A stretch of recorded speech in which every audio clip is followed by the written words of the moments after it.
Mari kita sekali lagi berdoa. Engkaulah Tuhan yang berdaulat di atas segala zaman. Seluruh alam ini bercerita tentang Engkau. Dan terlebih lagi firman-Mu yang Kau berikan kepada kami, supaya kami boleh mengenal-Mu ya Tuhan, bahwa Engkaulah Allah di atas semuanya, dan Engkaulah yang bertahta di surga, dan Engkau juga yang berkuasa di bumi. Berkati kami pada pagi hari ini ya Tuhan, supaya lewat firman-Mu yang akan kami pelajari, benar-benar kami boleh melihat Tuhan, dan menyadari bahwa di tengah segala situasi, bahwa Engkau yang kami perlukan. Biarlah seluruh hidup kami akan berpusat kepada Engkau Tuhan, dalam segala gerak dan langkah kami. Berkati hamba-Mu dalam segala keberadaannya, supaya Engkaulah yang memakai dan berkata-kata lewat dia, supaya baik kami yang ada di sini dan juga umat-Mu yang ada di rumah masing-masing, Tuhan yang memberkati. Engkaulah menghalau segala kuasa si gelap Tuhan, yang berusaha untuk mengganggu konsentrasi kami tertuju kepada firman-Mu. Terima kasih Bapa, berbicaralah Engkau kepada kami masing-masing. Di dalam nama Tuhan Yesus kami berdoa. Amin. Ya, shalom untuk kita semua. Ya, baik juga untuk saudara-saudari yang ada di rumah. Ya, selamat pagi. Baiklah, kita akan belajar pagi hari ini dari 1 Samuel 27. 1 Samuel 27 ayat 1 sampai dengan ayat yang ke-12.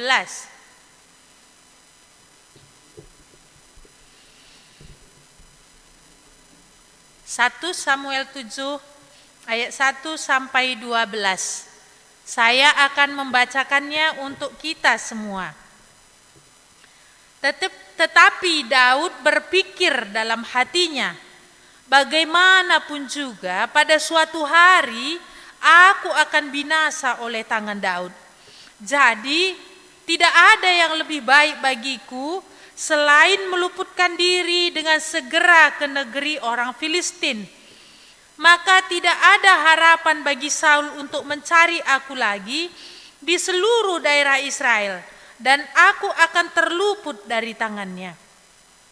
Bersiaplah Daud, lalu berjalan ke sana, ia dan ke-600 orang yang bersama-sama dengan dia itu, kepada Akis bin Mau, raja kota Gad. Daud dan semua orangnya menetap pada Akis di Gad, masing-masing dengan rumah tangganya.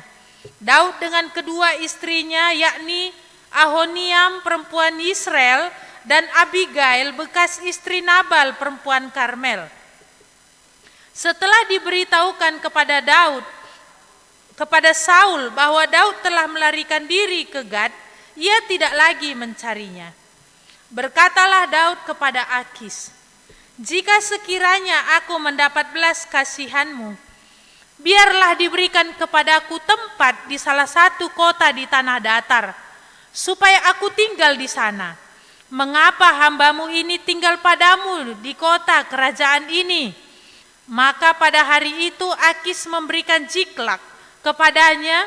Itulah sebabnya Jiklak menjadi kepunyaan raja-raja Yehuda sampai sekarang. Dan lamanya Daud tinggal di daerah orang Filistin adalah 1 tahun 4 bulan. Maka Daud dan orang-orangnya bergerak maju dan menyerbu orang Gesur, orang Girji, dan orang Amalek. Sebab orang-orang inilah penduduk negeri itu yang membentang dari Telam ke arah Syur sampai tanah Mesir. Apabila Daud memusnahkan negeri itu, seorang pun tidak dibiarkannya hidup, baik laki-laki maupun perempuan. Ia merampas kambing domba, lembu, keledai, unta, dan pakaian. Kemudian pulanglah ia dan kembali kepada Akis. Jika Akis bertanya, di mana kamu menyerbu pada hari ini? Maka jawab Daud, di tanah Negeb Yehuda, atau di tanah Negeb orang Yesrahmel, atau di tanah Negeb orang Keni. Daud tidak membiarkan hidup seorang pun, baik laki-laki maupun perempuan, untuk dibawa ke Gad. Sebab pikirnya, jangan-jangan mereka mengabarkan tentang kami dengan berkata, beginilah dilakukan Daud. Itulah kebiasaannya selama ia tinggal di daerah orang Filistin. Tetapi Akis mempercayai Daud, sebab pikirnya, tentulah ia telah membuat dirinya dibenci di antara orang Israel bangsanya. Ia akan menjadi hambaku sampai selamanya. Mari kita melihat kertas warta kita. Temanya waspadai keputusasaan. Iya. Ini yang namanya manusia pasti akan pernah dihinggapi. Siapapun dia.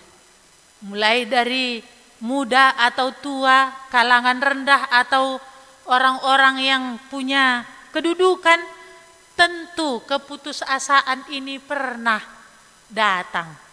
Iya. Berpindah-pindah tempat bersama dengan 600 anak buahnya sungguh membuat Daud jenuh.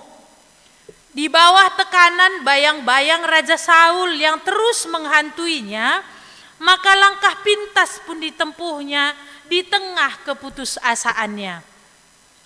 Daud memilih berlari ke sayap musuh untuk mendapatkan perlindungan dan bukan kepada Tuhan yang perlindungannya pasti dan kesetiaannya tetap. Iya. Mari kita melihat pertanyaan yang pertama. Apakah yang Daud alami setelah kedua kalinya dia membiarkan Saul hidup? Nah, kalau kita Bapak Ibu nanti bisa membacanya di ayat yang ke-26, di situ diceritakan bagaimana orang Zif melapor kepada Saul bahwa Daud ada di bukit Mehila, di padang belantara. Jadi orang-orang pun memang melapor kepada Saul tentang keberadaan Daud ini. Nah, ketika Saul mengejar ke sana dengan ribuan prajurit, tapi kali ini pun Tuhan menolong Daud. Waktu itu ketika Saul berkemah dan mereka tidur, disitulah Daud datang ke perkemahan itu. Bersama dengan anak buahnya Abisai waktu itu, yaitu adiknya Moab. Yang kemudian menjadi, inilah adik panglima Raja Moab. Yoab, bukan Moab, Yoab, maaf. Nah, di sini waktu itu dicatat di dalam pasal 26 bahwa Tuhan memang membuat mereka tidur nyenyak. Dan Daud waktu itu mengambil tombak yang ada di dekat kepala Saul dan juga kendi yang ada di dekatnya. Lalu dari jauh di atas bukit dia berseru, memanggil Saul, membuktikan bahwa tangannya bersih dan hatinya bersih terhadap Saul. Nah, di situ Saul menyadari bahwa memang bagaimana Daud yang kedua kalinya melepaskan dia dari maut. Nah, di sini kita melihat Tuhan menolong Daud dari kejaran oleh Saul ini. Tetapi kita lihat di ayat yang pertama pada pasal 27, di sini Daud mulai mikir. Apa pikiran di dalam hatinya? Bagaimanapun juga pada suatu hari aku akan binasa oleh tangan Saul. Nah, kalau kita lihat dari perkataan Daud ini, apa yang bisa kita lihat? Dia sepertinya sudah jenuh, udah capek. Bahkan di sini kita lihat sudah dia sampai kepada krisis iman bahwa Tuhan yang memelihara dia dari tangan Saul. Bahwa baru saja pun Tuhan sudah menunjukkan bagaimana Tuhan menolong dia dari Saul yang mengejar-ngejar. Tapi di sini sudah sampai dia kepada satu titik keputusasaan. Oleh karena apa? Dia melihat situasi tidak berubah-berubah. Dia memang tidak berani untuk membunuh Saul karena Saul diurapi oleh Tuhan. Tapi mungkin dia berharap Tuhanlah yang akan menjemput Saul cepat-cepat. Tapi bukan dari tangannya. Maka di sini ketika ke padang gurun Zif ini pun Saul kejar, di sini sudah capek dia, sudah lelah dia, dan sudah putus asa dia. Oleh karena apa? Terus-terusan dia mengalami kesulitan demi kesulitan, kesulitan demi kesulitan. Walaupun di tengah kesulitan demi kesulitan itu, ketika dia berseru kepada Tuhan, tidak pernah Tuhan tidak menjawab. Tidak pernah Tuhan tidak menolong. Tapi kali ini entah mengapa, titik jenuh itu datang. Rasa putus asa itu hinggap. Sehingga disinilah seolah-olah dia nggak bisa lagi meyakini Tuhan. Maka apa? Mulai dia katakan, gimana pun pastinya aku mati dibuat Saul ini. Padahal kan bukankah dia yang sudah diurapi oleh Tuhan lewat tangan Nabi Samuel bahwa dia akan menjadi raja, dan dia belum menjadi raja. Bukankah Tuhan akan menggenapkan itu? Tapi di sini memang karena putus asanya, dia tidak memandang kepada Tuhan lagi. Akhirnya apa? Dalam keadaan yang putus asa, jenuh, letih, lelah, pindah-pindah bawa 600 pengikut. Akhirnya dalam pikiran Daud apa? Ada tindakan yang dia lakukan. Dikatakan tadi di sini, jadi jika ada yang lebih baik bagiku selain meluputkan diri dengan segera ke negeri orang Filistin. Maka ada pikiran Daud jalan pintas. Yaitu apa? Keluar dari wilayah Yehuda dan lari ke negeri musuh, yaitu orang Filistin. Maka dia lari kepada Raja Akis, yaitu Raja kota Gad. Kita ingat ya, Gad ini kampungnya siapa? Gad ini kampungnya Goliat, raksasa besar yang dahulu dia sudah taklukkan oleh pertolongan Tuhan. Tapi justru ke kampung inilah dia meminta pertolongan, meminta perlindungan, dan bukan lagi berharap kepada Tuhan. Alkitab jelas mencatat, Tuhan jelas membukakan, Daud pernah mengalami seperti ini. Karena dia juga adalah manusia biasa, yang makanannya juga mungkin kalau dia gandum, kita beras. Tetapi Tuhan mencatat akan hal ini. Apa nanti yang akan kita bisa belajar? Mengapa Tuhan membukakan hal ini? Jadi ketika putus asa tadi datang, dia mengambil langkah sendiri. Dia membuat caranya sendiri untuk mencari aman menurut dia. Yaitu apa? Lari ke sayap musuh. Berlindung kepada musuh, yaitu Raja Akis kota Gad. Iya. Wah, tentu ini menjadi kesempatan yang besar bagi Raja Akis. Yang Daud adalah musuh bebuyutannya, justru ini membelok kepada dia untuk bersahabat dengan dia. Bahkan memberi diri untuk diperhamba oleh Raja Akis. Karena memang Raja Akis juga mendengar bagaimana Saul mengejar-ngejar Daud. Jadi dia, ini kesempatan yang cocok untuk membawa hati Daud ini kepada dia. Iya. Maka kita melihat di ayat pertanyaan kedua, bagaimanakah kehidupan Daud ketika mengambil jalan pintas untuk berlindung di daerah musuh? Dikatakan tadi kita melihat ayat yang ke-8. Maka Daud dan orang-orangnya bergerak maju dan menyebur orang menyerbu orang Gesur, orang Girji dan orang Amalek. Sebab orang-orang inilah penduduk negeri itu yang membentang dari Telam ke arah Syur sampai tanah Mesir. Apabila Daud memusnahkan negeri ini, seorang pun tidak dibiarkannya hidup. Ayat 10. Jika Akis bertanya, di manakah kamu menyerbu pada hari ini? Maka jawab Daud, di tanah Negeb, Yehuda. Nah, kita melihat ketika Daud mulai mengambil jalan pintas dengan caranya sendiri untuk kompromi justru kepada musuh, apa yang terjadi dalam Daud? Mulai hidup berbohong.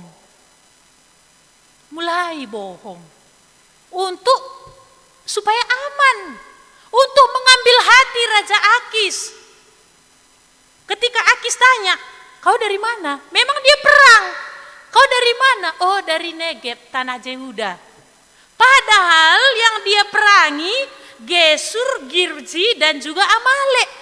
Gak pernah dia menyerang orang-orang Yehuda karena dia memang Israel sejati yang gak akan mungkin menyentuh bangsanya sendiri. Maka di sini kita justru lihat mulai bohong karena berawal dari kompromi. Tambah. Dan apalagi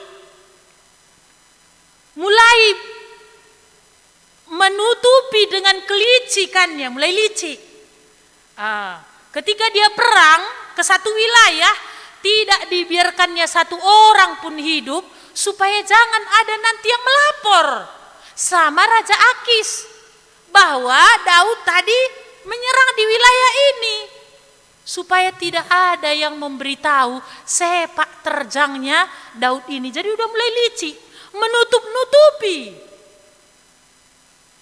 apa yang dia lakukan. Nah, apalagi yang dia lakukan? Maka di sini dikatakan Raja Akis makin percaya.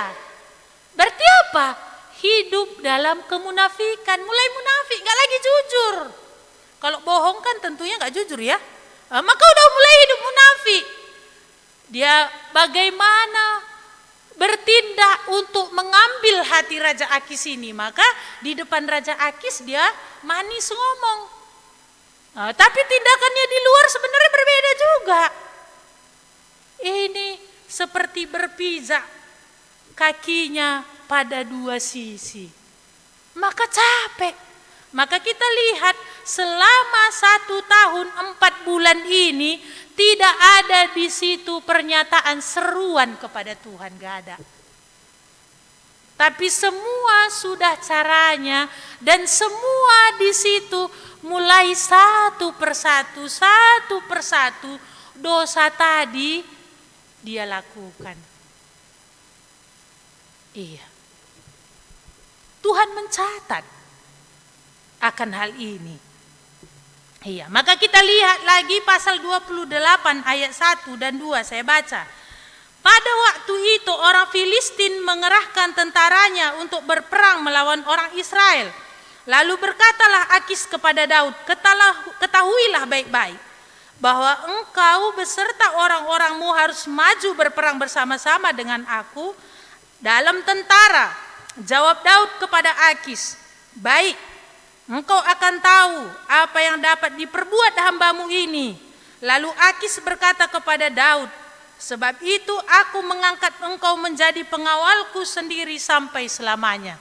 Nah, sampai kepada satu situasi seperti memakan buah si malakama. Kenapa? Di sini Akis mau bertempur dengan Israel, dia ajak Daud. Nah, di sini berada dalam situasi yang sangat sulit. Kenapa? Yang mau diperangi ini bangsanya sendiri, yang hatinya mencintai bangsanya.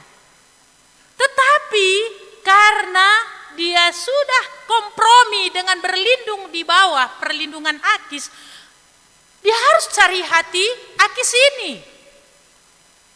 Maka di sini Akis bilang, oke, buktikan kesetiaanmu kepada aku di dalam peperangan ini, bahwa engkau berpihak kepada kepadaku, dan kalau kau bersama aku, engkau jadi pengawalku selamanya.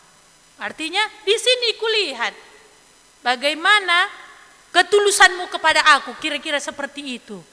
Wah, kalau seperti perumpamaan memakan buah simalakama itu ya, kalau makan mati ibu, nggak dimakan mati bapak, ini pilihannya gimana gitu. Tapi apa? Syukur di sini pun kita melihat bagaimana Tuhan menolong. Maka kalau Bapak Ibu nanti boleh baca pasal 28 dan pasal 29 ini bercerita ketika tentara Filistin udah ada di Efek dan tentara Israel sudah ada di Israel, mereka akan berperang. Ngomong raja-raja Filistin yang lain, yang teman koalisi dari Akis ini ngomong gini, ini kan Daud yang ikut sama kau ini, lo kok disertakan dia dalam peperangan ini? Nanti dia membelok di tengah peperangan dan akhirnya nanti dia bersatu dengan Saul. Walaupun waktu itu Akis berusaha meyakinkan raja-raja yang lain bahwa nggak kudapati kesalahannya selama ini, setelah pun dia bertahun tinggal sama aku. Tapi raja yang lain mendesak, jangan libatkan. Nanti tengah pertempuran berubah hatinya, kira-kira seperti itu. Akhirnya di situ pun Daud masih munafik lagi. Ketika Akis bilang, oke, Daud, kau nggak usah ikut dalam pertempuran ini, karena raja-raja yang lain nggak setuju, nggak yakin dia samamu. Di situ Daud seolah-olah ngomong, apa salahku? Kok aku tidak dilibatkan? Di mana aku tidak pernah jujur samamu? Kok aku tidak disertakan? Padahal itu semua adalah tipu muslihat dirinya supaya makin yakin Akis ini kepada dia, bahwa memang hatinya sudah benar-benar kepada dia. Capek, sangat capek. Maka kita lihat pertanyaan yang ketiga, apakah yang membuat Daud kembali berlindung pada Tuhan dan tidak berkompromi lagi dengan musuh? Mari kita melihat di pasal 30 ayat yang ke 1 sampai 8, saya bacakan dengan cepat. Ketika Daud serta orang-orangnya sampai ke Ziklag pada hari yang ketiga, orang Amalek telah menyerbu tanah Negeb dan Ziklag. Ziklag telah dikalahkan oleh mereka dan dibakar habis. Perempuan-perempuan dan semua orang yang ada di sana, tua dan muda, telah ditawan mereka dengan tidak membunuh seorang pun. Mereka mengiring sekaliannya, kemudian meneruskan perjalanannya. Ketika Daud dan orang-orangnya sampai ke kota itu, tampaklah kota itu telah terbakar habis, dan istri mereka serta anak mereka yang laki-laki dan perempuan telah ditawan. Lalu menangislah Daud dan rakyat yang bersama-sama dengan dia itu dengan nyaring, sampai mereka tidak kuat lagi menangis.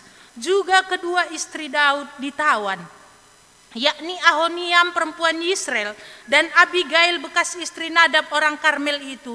Dan Daud sangat terjepit karena rakyat mengatakan hendak melempari dia dengan batu. Seluruh rakyat itu telah pedih hati, masing-masing karena anak lelaki dan perempuan. Tetapi Daud menguatkan kepercayaannya kepada Tuhan Allahnya. Nah, di sini kita melihat apa yang terjadi. Kalau tadi ketika aman, artinya ketika dia masih bisa menutup-nutupi semua sepak terjangnya, dia tetap berlindung pada Akis. Dia tetap di sana. Padahal keadaannya itu makin buruk sebenarnya secara rohani. Karena sudah hidup dalam kemunafikan. Tapi dia tetap bertahan. Nah, disinilah dalam situasi ini, ketika dia pulang tadinya dari Afek, waktu Raja Akis bilang, udah pulang aja kau, Daud, gak usah ikut perang sama kami melawan orang Israel. Waktu dia pulang didapatinya Ziklag, yaitu kampung yang diserahkan Akis kepada dia, sudah terbakar habis. Dan anak-anak istrinya pun ditawan oleh Amalek. selama ini seperti apapun beratnya kesulitan yang dia alami, tetapnya perlindungan Tuhan ada atas dia. Selama dia berlari bersama dengan anak buahnya di sekitar daerah Yehuda menghindari dari Saul. Tapi di sini kita melihat nyawa istri dan anak-anaknya terancam. Bahkan seluruh teman-temannya terancam.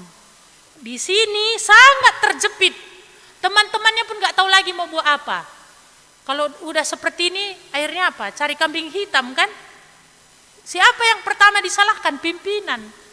Maka di sini apa? Karena gak tahu lagi mau apa. Mereka mau melempari Daud dengan batu. Nyawanya berada dalam ancaman. Maka di sini apa yang kita lihat? Tetapi Daud menguatkan kepercayaannya kepada Tuhan. Nah, di sini ibaratnya apa ya? Akhirnya di sini dia, Tuhan rupanya yang bisa melindungi aku. Setelah selama 1 tahun 4 bulan dia udah gak ada lagi seruannya kepada Tuhan kali ini. Mungkin udah kata menguatkan berarti apa ya? Sudah lemah selama ini. Udah terkikis selama ini. Imannya tadi kepada Tuhan oleh karena dia kompromi. Tetapi dalam situasi yang sulit ini, yang lemah tadi dia kuatkan. Dia menguatkan imannya, mempercayai Tuhan kali ini. Maka apa? Di sini dia panggil Abiatar. Dia bilang, ambil efod itu, bawa efod itu. Dan di sini kita lihat mulailah seruannya kepada Tuhan. Ayat 8 pasal 30. Kemudian bertanyalah Daud kepada Tuhan, katanya, haruskah aku mengejar gerombolan itu? Akan dapatkah mereka kususul? Dan ia berfirman kepadanya, kejarlah. Sebab sesungguhnya engkau akan dapat menyerbu mereka dan melepaskan para tawanan. Di sini ketika dia segenap hati menguatkan iman percayanya kepada Tuhan dan bertanya kepada Tuhan, Tuhan berbicara. Kejar, Tuhan bilang. Apa yang bisa kita belajar dari hal ini? Seorang Daud yang sudah mengalami kemenangan demi kemenangan, perbuatan Tuhan yang banyak udah dia lihat. Pernah ada satu masa titik jenuh itu datang dalam kesulitan-kesulitan yang dia alami. Walaupun sebenarnya dalam tiap kesulitan itu, ketika dia berseru kepada Tuhan, tidak pernah sebenarnya Tuhan tidak menolong. Tapi sampailah dia titik jenuh ini, sampai dia lupa bahwa Tuhan sudah urapi akan menjadi raja. Maka apa tadi kita lihat? Keputusasaan datang melahirkan tindakan yang sepintas. Artinya ya dia ambil langkah pintas untuk menyelamatkan diri dengan caranya. Tapi apa kita lihat? Apakah cara Daud itu baik? Apakah sikapnya itu benar-benar seperti yang dia pikirkan tadi? Bahwa ini akan membawa perlindungan bagi dia? Tidak. Bukankah musuh tetap juga datang? Kalau dulu Saul yang memerangi ketika dia lari ke Gad, memang gak dikejar Saul lagi. Tetapi bukankah Amalek juga ngejar dia? Jadi masalah sebenarnya, walaupun kita dekat dengan Tuhan, masalah ada. Walaupun jauh dari Tuhan masalah ada, tetapi ada bedanya. Ketika pusat hidup kita adalah Tuhan, ketika orientasi kita, maksudnya ketika kita benar-benar melekatkan hidup kita kepada Tuhan, dalam tiap kesulitan dia ada dan dia dekat. Tapi kalau kita yang memilih menghindari Tuhan, sama seperti Daud, dia yang memilih menjauhi Tuhan. Dia yang memilih seolah-olah menggeser yang utama tadi, yaitu pengharapannya kepada Tuhan, apa dampaknya dalam hidupnya? Bahkan kita lihat dalam situasi yang sulit ini tadi, teman-temannya pun tidak lagi menaruh rasa hormat. Karena apa? Udah dilihatnya selama ini bagaimana kebohongan demi kebohongan, kemunafikan demi kemunafikan. Apakah kita juga pernah mengalami satu situasi yang sulit? Apa yang pernah membawa kita kepada keputusasaan? Namanya hidup di bumi ini, mau orang percaya atau tidak percaya Tuhan, masalah pasti datang. Titik jenuh bisa saja datang. Tetapi bagaimana sikap kita di situ? Tuhan mencatat hidup Daud. Seperti Daud pun yang adalah, kita lihat bagaimana selama ini dia mempercayai Tuhan. Tapi ketika dia kompromi satu bagian, yaitu berlindung kepada orang Filistin, kita melihat terkikis semua yang baik dalam hidupnya. Mulai berdatangan dosa tadi. Tuhan mencatat ini supaya kita menjadi pelajaran juga bagi kita. Apa yang kita lakukan ketika situasi sulit datang? Apakah dengan itu kita makin bergantung kepada Tuhan atau justru mengambil sikap pintas juga? Iya. Kalau seperti sekarang ini gitu ya kan? Iya. Cari uang makin susah. Apakah karena situasi pandemi ini cari uang makin susah, makin kendor pengharapan kita kepada Tuhan, dan bahkan sampai kepada satu titik gomeh. Nah, waktu datang tawaran untuk bohong demi dapatkan uang, gak apa-apalah kali ini. Gak apa-apalah.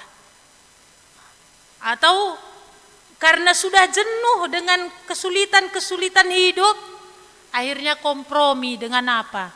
Gak apa-apalah sekali ini aku nonton, menghabiskan hari, mengalihkan pikiran lah dari masalah ini. Akhirnya apa? Nonton. Tapi gak berhenti di situ. Lanjut dan lanjut. Kebohongan demi kebohongan, kemunafikan demi kemunafikan. Ditutupi lagi kebohongan itu. Memang sepertinya masih aman-aman. Tapi sebenarnya secara rohani tadi makin krisis. Dan apa dampaknya kalau anak kita akhirnya melihat, loh, papa kok bohong? Karena udah terbiasa gitu ya kan. Papa dulu gak mau bohong, kali ini kok udah bohong. Misalkan kalau jualan kan dengarnya, gimana ini? Diajari pula ya kan. Bilang-bilang papa gak di rumah. Karena mulai kompromi dengan pinjam sana pinjam sini kan, bilang papa gak di rumah. Lihat anaknya. Maka kita lihat apa yang Daud lakukan ini. Bukankah pernah itu juga yang dilakukan oleh Abraham?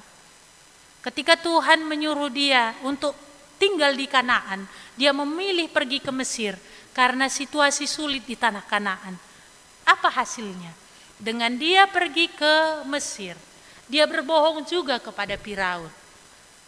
Dan kita lihat, sejak perjalanannya ke Mesir itulah, disitulah kita melihat, walaupun di situ memang dibukakan tentang Lot, tapi bukankah di situ Lot berkata ketika dia memandang lembah Yordan itu, ini seperti taman Mesir, lengket.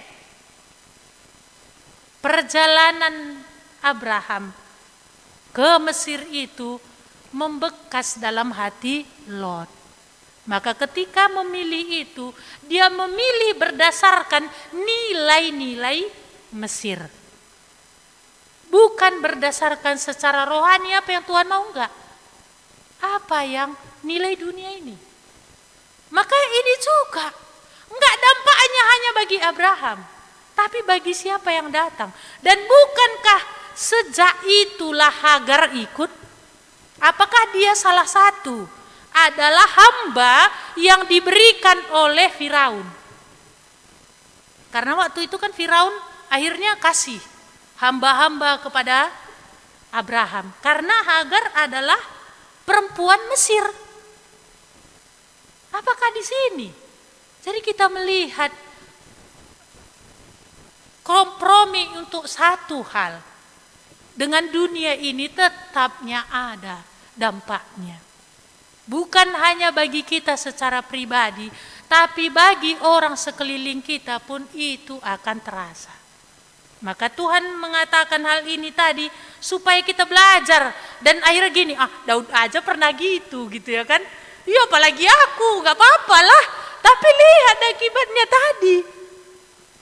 Bagaimana anak dan istrinya akhirnya terancam. Bahkan nyawanya akhirnya terancam.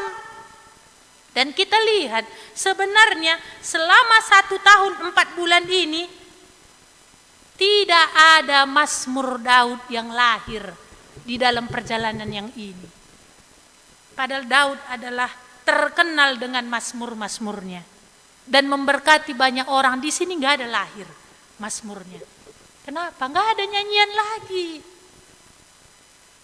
Yang ada hanyalah tekanan demi tekanan. Maka kita melihat sejak masalah ini tadi, akhirnya Daud tahu dia harus datang kepada Tuhan. Dia meneguhkan kepercayaannya yang sudah melemah tadi dan bertanya kepada Tuhan, dan memang Tuhan berfirman. Dan ketika Daud mengejar gerombolan Amalek ini tadi, benar, anak istrinya bahkan seluruh tawanan Amalek ini tadi bisa dibebaskan. Maka sejak itulah, maka kalau Bapak Ibu nanti baca pasal 31, akhirnya Saul mati di tangan Filistin. Dalam peperangan ini tadi Saul dan anak-anaknya mati.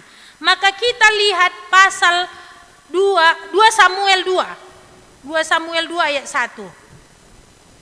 Saya akan bacakan. Kemudian bertanyalah Daud kepada Tuhan, katanya, apakah aku harus pergi ke salah satu kota di Yehuda? Firman Tuhan kepadanya, pergilah.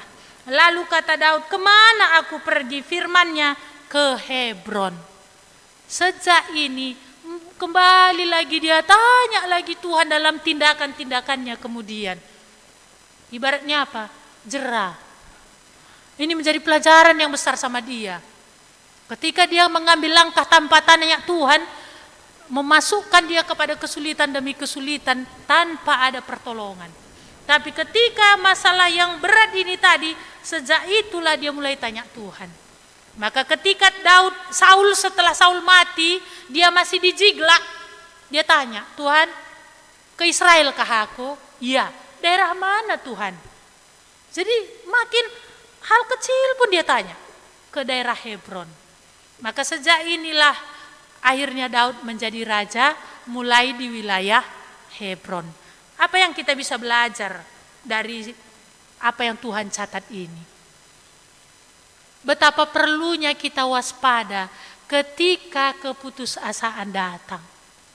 Apakah putus asa itu justru membawa hati kita makin berseru kepada Tuhan, makin cari wajah Tuhan, makin bertanya kepada Tuhan, atau justru putus asa membuat kita pedamkan saja loh, pada bukal kitab buka bagi-bagi saja tidur aja lah, nggak usah tak teduh hari ini. Udah bosan aku dengan situasi ini gitu-gitu terus, padahal gitu-gitu pun ada pertolongan Tuhan. Akhirnya apa? Berawal tutup Alkitab. Hari ini gak usah lah, besok pun gak sempat, lusa lama-lama terbiasa. Lama-lama semua nilai-nilai dunia ini masuk. Seorang Daud pun pernah mengalami itu. Iya. Aplikasi. Apakah saudara lakukan ketika keputusasaan datang? Pernah gak kita putus asa? Daud aja yang pernah ya. Sama saya yang duduk di sini dan saudara-saudari yang ada di rumah gimana? Gak pernah putus asa? Atau mungkin artinya orang tua yang sudah banyak merasakan pengalaman bersama Tuhan, gak pernah lagi putus asa? Saya yakin pernah ya, kalau Daud sendiri pun Tuhan catat sedemikian, kita pun mungkin iya. Tapi apa yang kita lakukan ketika putus asa itu datang? Ketika lelah itu datang? Lelah karena menghadapi masalah. Apakah kita juga mengambil jalan pintas atau sekarang ini sedang berada di bawah sayap perlindungan Filistin? Artinya apa? Udah kompromi dengan dunia. Enggak lagi berseru kepada Tuhan, semua udah cara. Ataukah di mana kita posisi kita sekarang? Titik jenuh yang sekarang sedang mikir-mikir apa yang harus kulakukan? Atau sudah sekarang ada di Filistin? Udah kompromi dengan dunia? Atau sudah ada di Ziklag yang terbakar habis? Dan di sini mulai udah lihat, Tuhannya ternyata aku perlu. Karena makin kacau semua. Ataukah sudah keluar dari kehancuran di Ziklag ini? Di mana posisi kita saat ini? Step yang mana? Putus asa kah atau sudah berlindung kompromi dengan dunia? Atau di sini udah Ziklag yang terbakar? Sudah ditawan semua, artinya gak ada lagi yang baik, gak ada lagi yang tersisa. Atau sudah kembali kepada Tuhan? Di manakah? Apakah berkompromi dengan dunia mendatangkan kebaikan? Iya. Kita bisa lihat, ya Tuhan sudah bilang, hidup Daud saja pun gak mendatangkan yang baik. Kalau Daud memilih begini pun gak datang yang baik, lalu gimana? Apakah kalau kita akan melakukan tindakan seperti Daud nanti akan datang yang baik? Tentu tidak.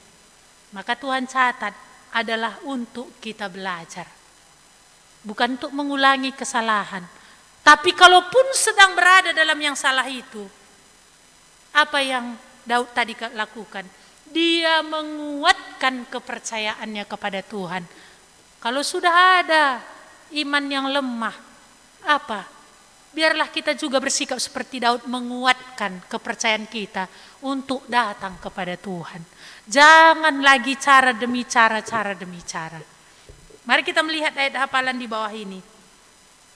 Percayalah kepada Tuhan dengan segenap hatimu. Janganlah bersandar kepada pengertianmu sendiri. Akuilah Dia dalam segala lakumu, maka Ia akan meluruskan jalanmu. Mari kita berdoa. Tuhan, segala hal dalam hidup nabi-nabi pada zaman dahulu Engkau catat. Bahkan ketika mereka pun pernah mengambil langkah yang salah, Engkau catat. Supaya akan menjadi pelajaran bagi kami ke depannya Tuhan.